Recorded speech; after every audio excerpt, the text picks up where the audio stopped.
Professor Noam Chomsky did an interview recently where he was asked about how the U.S. media is doing, and he pulverized them. Let's watch. The picture is we're the leading democracy in the world, the beacon of freedom and rights and democracy. The fact that democratic participation is extremely marginal doesn't enter. I mean, the media will condemn the elections in Iran rightly because the candidates have to be vetted by the clerics. They don't point out that in the United States they have to be vetted by high concentrations of private capital. You can't run an election unless you can, collect billions of dollars and so on. This happens to be the 50th anniversary of the U.S. invasion of South Vietnam. Now, that was the worst atrocity in the post-war period. Killed millions of people, destroyed 4 countries. I mean, total horror story. There's not a word. It didn't happen because we did it, so it didn't happen. Take, say, 9/11. That means something in the United States. The world changed after 9/11. Well, just do a slight thought experiment. I suppose that on 9/11, the planes had bombed the White House, which maybe one of them was trying to do. I suppose they'd killed the president, established a military dictatorship, quickly killed thousands of people, tortured tens of thousands, set up a major international terror center that was carrying out assassinations, overthrowing governments all over the place, installing other dictatorships and so on, drove the country into one of the worst depressions in its history. I suppose that had happened. It did happen on the first 9/11, 1973. Except we were responsible for it, so therefore it didn't happen. That's Allende's Chile. In fact, in Latin America, they call it the first 9/11. Well, you can't imagine the media talking about this. Chomsky has the most substantive critique and criticism of U.S. foreign policy I've ever heard and I've ever read. I've read a bunch of his books on foreign policy, and it blows your fucking mind because what he does is he forces you to be objective in how you view the world. And he says, okay, forget this whole nationalism idea, and I have pride because I'm from this place, and they have pride because they're from that place. Throw that all out. Let's say every state is nameless. You don't even know which one you were born in. And just judge people based on their actions.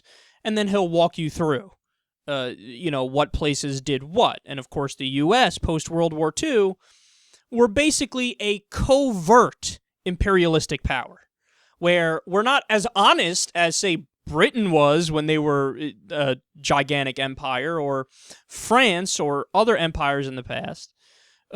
We lie about it to ourselves, and we cover up the reality of what we're doing, and oftentimes the media doesn't even report on it, and they're certainly not objective about it. To the point where we overthrow governments all the time in South America. We overthrew the Iranian government in 1953, of course, and put in a dictator, the Shah, because the democratic leader, Mossadegh, was going to nationalize the oil industry in Iran, and we couldn't have that. God forbid they actually get the wealth from the oil on their land. It has to come to the West for cheap gas.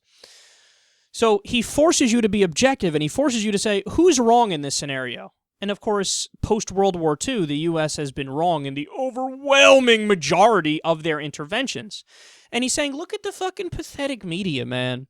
I mean, Vietnam, he's right, Vietnam, millions of people, civilians died in Vietnam. 57,000 U.S. soldiers, 58,000 U.S. soldiers died in Vietnam. You absolutely destroyed a region of the world, and all they were trying to do was set up their own government, and the government they wanted to set up didn't necessarily agree with our form of government.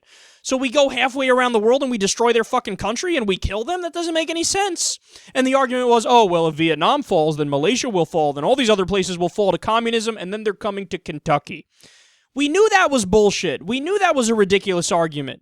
We knew that wasn't true, but everybody closed their eyes and they did it because they wanted I need to feel patriotic. I need to go fight for the right thing.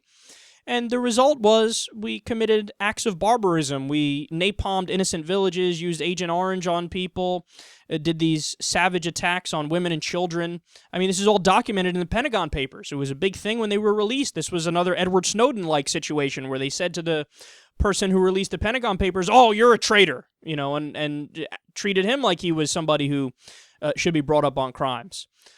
So Noam Chomsky, he's right, man. You can't deny what he says on foreign policy. What he's saying is, imagine if another country did what we do. He said the first 9/11, 1973, where we put in a dictator, Allende, in Chile, and, we basically took over the government and overthrew any democratic forces and funded guerrilla troops. We did this in Nicaragua. We did this in so many places, right?